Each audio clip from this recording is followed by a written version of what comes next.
Good afternoon, I'm Dean Ricci of Ricci's Landscape Management. Today I want to talk about the RLM Driver Certification Endorsement.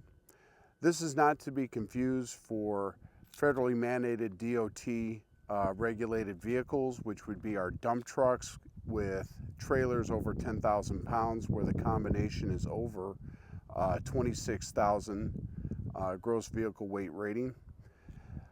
This is for our pickups, which is a Ram 2500, which is a 10,000 GVWR, or some are 10.5, and pulling a trailer that's 8,000 pounds or 10,000 pound GVWR, so that the combination rating is under 26,000.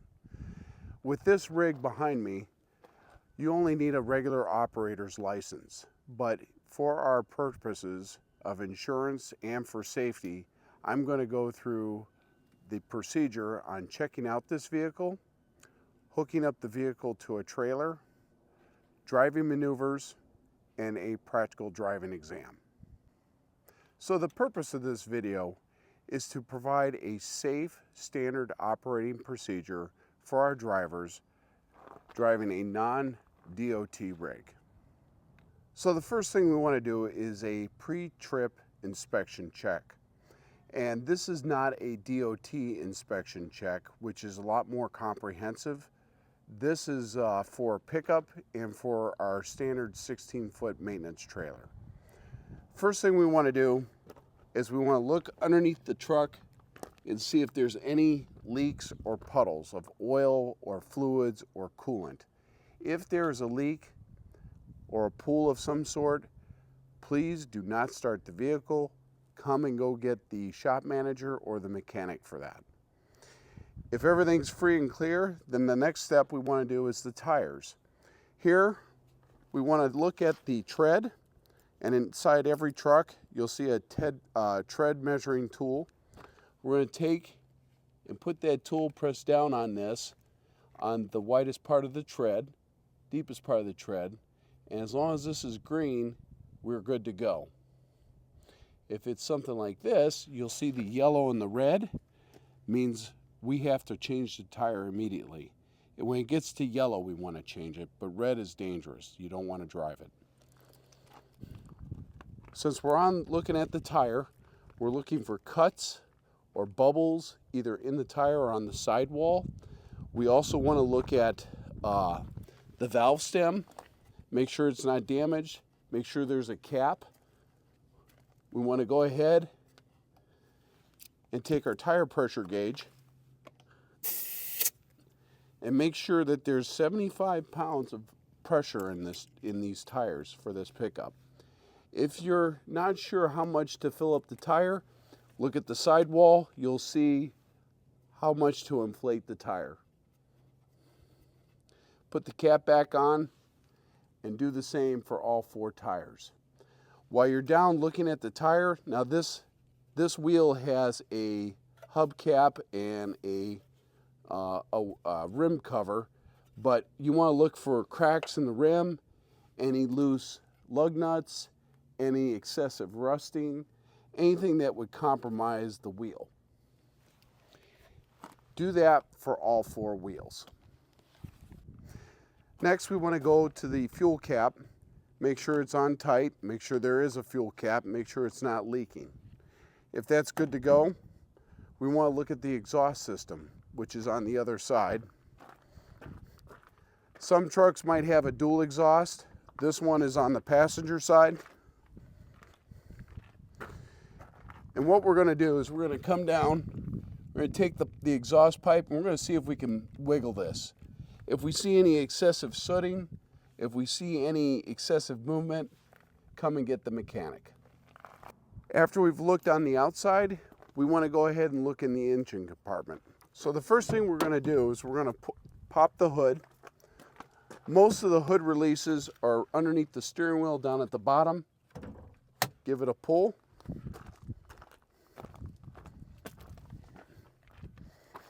And then there's a latch in the middle. This one, you have to pull to the left and the hood will come up. Here what we're doing is we're looking at fluids. We have our washer fluid, I see some washer fluid. We're good on that. We have brake fluid.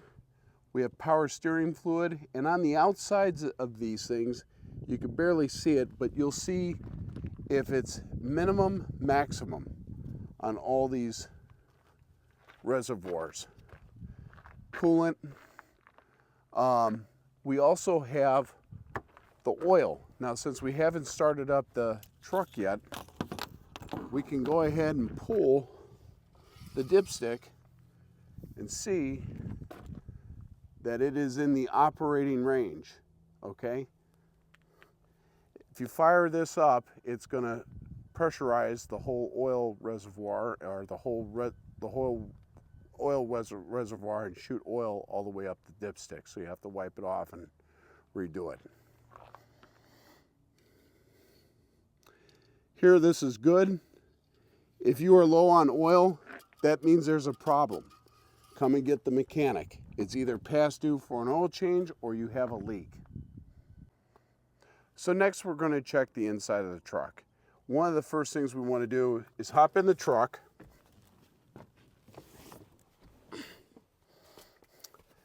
I want to visually inspect the windows, make sure there's no cracks in the windows.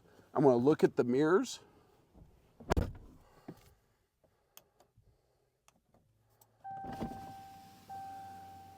And see if they're properly aligned for where I need to see.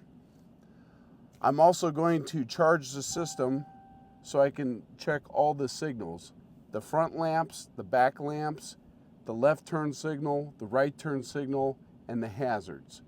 If I have someone with me, it is a great idea to go ahead and have one guy operate the truck while the other one visually walks around and checks out the truck and the trailer.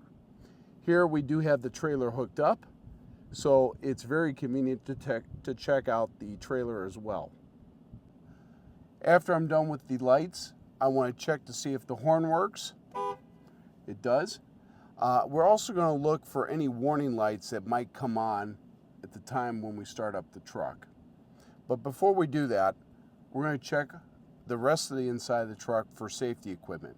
Our fire extinguisher, our first aid kit, our updated registration. Some trucks have tarps and bungee cords and ratchet straps. Make sure they're in there. All trucks should have warning triangles, a 3 count of that. Some will have a portable jack, a lug wrench, and a spare tire. The dump trucks do not have spare tires or jacks or lug wrenches.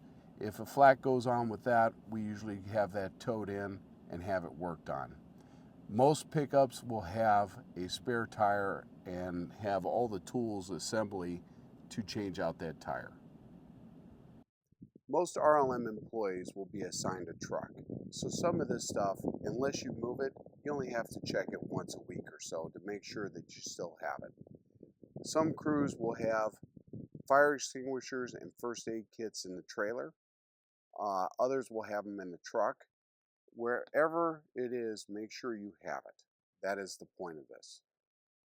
Since I have the trailer hooked up, and we'll talk about the hookup for that after this, I am going to walk around the trailer. I'm going to visually inspect everything. I'm going to look at do the same thing with the wheels, make sure that the tire pressure is good, the valve stem covers are on, make sure that the rims are okay, lug nuts are tight and not missing. We also check the lights when we check the truck. I'm looking at making sure that the tailgate or the ramp is properly secured. Padlock is on. We have our license plate on and it is current. We're also looking at any dents or tears in the shell of the covered trailer. And most trailers will have gas cans and spare tires. We want to look at that as well. This one is not secured. Some will have brackets that are actually secured to that. This one is missing a bracket. So I will report that to the mechanic. After we've inspected both the truck and the trailer, we want to also make sure that we have a proper connection to the truck and trailer. Here at RLM, we have nothing but pintle hooks and loops. The loop is on the trailer, the pintle hook is on the truck. Here, we want to make sure that the hitch is level. So when we step back and look at the truck and the trailer is sitting level with the truck. Here, this is all hooked up. What we want to look at is make sure that the jack is up, the safety chains are crossed and in these little loops. The breakaway emergency cable is hooked, this D-ring, and it's hooked to the truck. It is illegal, or you're in violation, if you hook it up to the actual hitch itself. It's got to be hooked to the truck. We want to make sure that the pintle hook is properly secured. So this lever's down, this block is back, and then the pin goes all the way through and latches. We also want to make sure that the electrical is plugged in. Here, this is our standard electrical plug. This latch, or this groove, goes to the top, fits in only one way. Push it in until it's very snug. It'll snap in, and then the cap will come back down and hold that plug in. If you have a 4-prong plug, you will see the attachment up above here. Most of our trailers will have the 7-point plug. So the next step to our driver's certification video is the maneuvers test. Here we've set up 2 sets of cones. In alley number 1, which is 12 feet wide, we have 2 cones that are 3 feet apart to form a buffer zone. As we go down this alley, the cones on the left extend out to 40 feet, where the cones on my right-hand side go all the way to 100 feet. At the end of the 100 feet, starting at the 97 foot to 100 foot, we have another 3-foot buffer lane. This area between the 2 cones, between the 40 foot and the 97 foot, is an opening for the second alley. This second alley is 26 feet wide and extends from 100 foot all the way to these end cones, which are 80 feet away. And you can see this is a bigger area in which you can maneuver the truck. So these 4 maneuvers, this is the same as the Class A CDL exam, and set up in the same dimensions as the Class A CDL. Today we're going to do it in the Ram 2500 pickup with a 16-foot covered trailer that we use for maintenance. The first maneuver will be the drive forward the alley, where we have to start before that first cone, we drive forward, we get to stop only once, and we have to have the bumper of the truck between these 2 cones, or somewhere in that 3-foot buffer.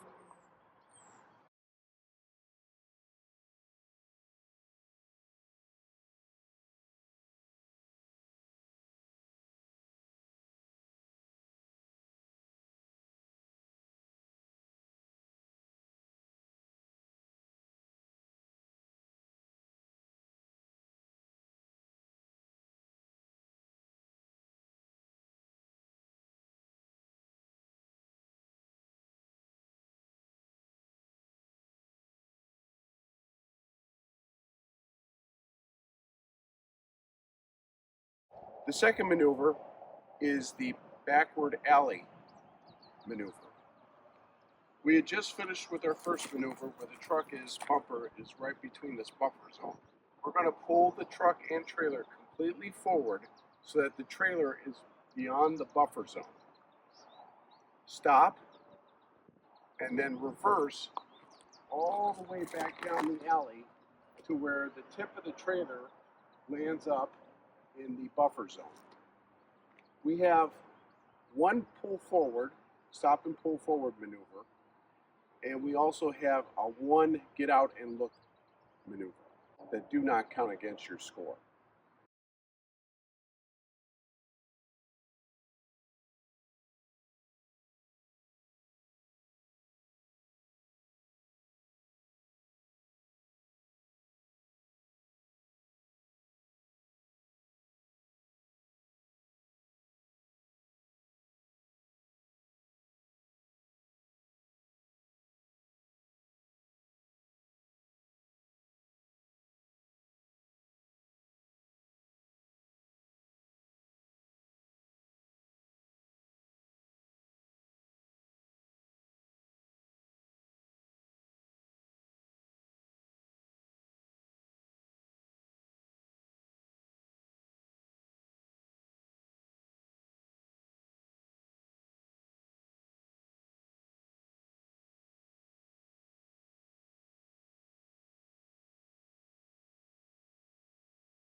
After we're done with maneuver number 2, we get on to maneuver number 3. The truck is backed up past the cones, and we're going to pull forward and come out through this opening and line up parallel to these cones, but before the 80-foot mark. You do not get to stop on this, and you don't get to get out and take a look at your truck. Remember, if you hit cones, there's 1 point against you for each cone hit.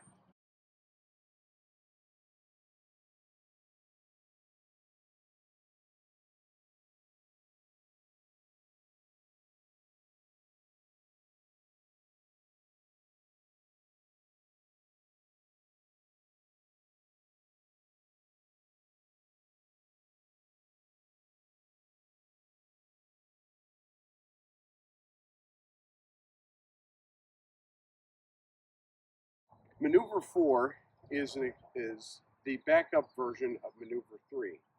The truck is parallel to these cones, and we back the truck up and into this alley and get the trailer within the buffer zone. We're allowed 2 pull forwards and 2 get out and looks.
There's several ways to lose points. One is not to follow instructions. I will give instructions when you see the flyover. 2, hitting cones. For each cone you hit, it's a point deduction.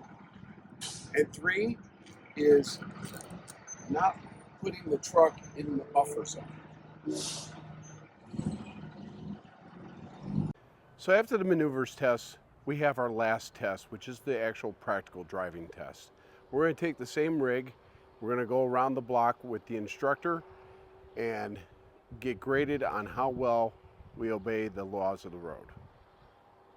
So obviously before we start driving, we want to make sure that everything is working right. We have the AC on, we've got, we check our turn signals.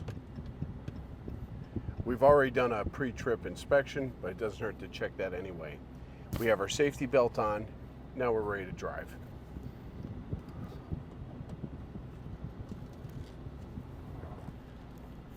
Want to go over the brake control. We have a plus and a minus for the intensity in which the trailer brakes are engaged. You'll see once you start pressing it on the menu screen, you'll see the gain at 2.5, 3, 3.5, 4. We're going to put this, since this is an empty trailer, we're going to put it at 1.5. Very light. Now, if you're running a landscape crew and you have a loaded dump truck and you have a trailer that's full of brick or equipment, obviously you're going to have to adjust it for that load. Typically for maintenance crews, once they adjust it, it is there to stay because their load doesn't change. One of the things we're looking at is we're looking at lane control. Are we staying in our lane? Are we curbing the trailer? Are we cutting off pedestrians? Stuff like that. Obviously, if you curb the trailer in the CDL, that is an automatic fail. Here at RLM, for our certification, that is also an automatic fail. When we stop before a stop sign. Look both ways, have our signal.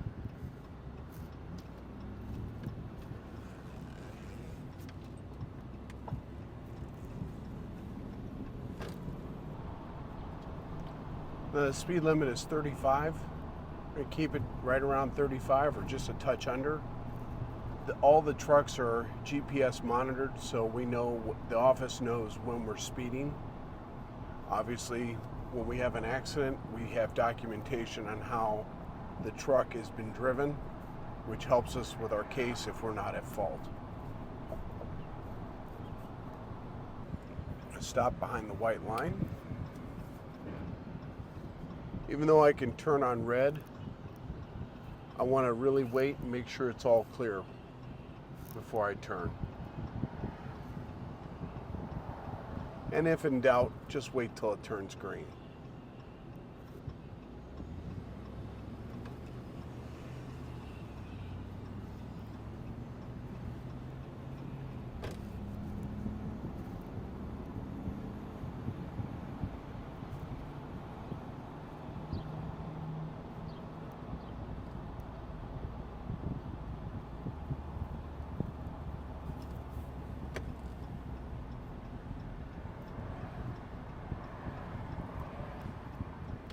Once again, watching that rear trailer tire, make sure I'm not curbing it.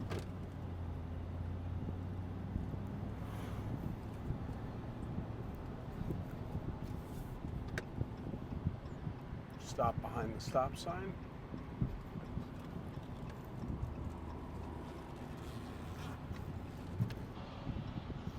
Now, some lights don't have a left turn signal. If they don't, make sure you yield. Even though it's green, let the oncoming traffic go.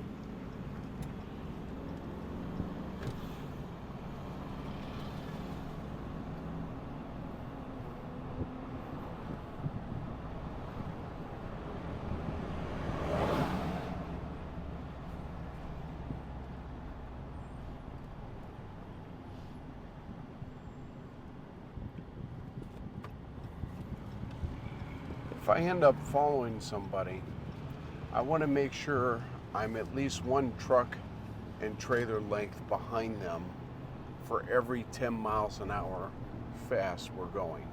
So if we're going 25 miles an hour, I want to make sure I'm 2.5 truck and trailer lengths behind them.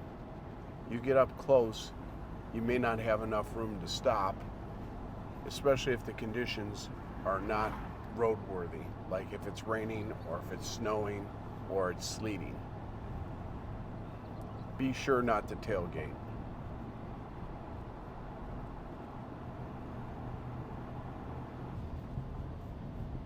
So to conclude our driving test, be sure to drive defensively, drive safely, follow the rules of the road, and do not curb the trailer tire. And this concludes our driving test. So the other two components to the RLM driver certification program is securing equipment to a trailer test. We have an SOP for that and a YouTube video for that. We also have truck capacities and bulk material loading test, which we have an SOP for and the video on our YouTube channel. So to complete this course, we want to be able to do our pre-trip inspection test. 2, our truck and trailer hookup procedure. 3, our driving maneuvers. And 4, our driving test, which is the practical in which we drive the rig around in a safe manner. Completing all this and passing will ensure management and your co-workers that you know how to safely operate RLM equipment. Thank you for joining me. I'm Dean Ricci.